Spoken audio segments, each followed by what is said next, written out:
Во текот на вчерашниот ден, Министерството за внатрешни работи спроведе засилена акцијска контрола на територијата на Република Северна Македонија за санкционирање на возила кои се движат со брзина поголема од дозволената, при што санкционирани се 286 возачи.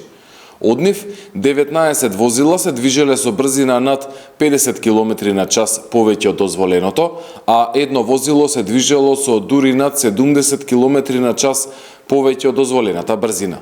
При тоа, 140 возачи ја пречекориле брзината во населено место, а 146 надвор од населено место.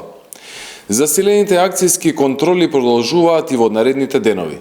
Апелираме до сите учесници во сообраќајот да ги почитуваат сообраќајните правила и прописи и на тој начин сите заеднички да придонесеме за подобри, посигурни, но се разбира и побезбедни патишта низ државата.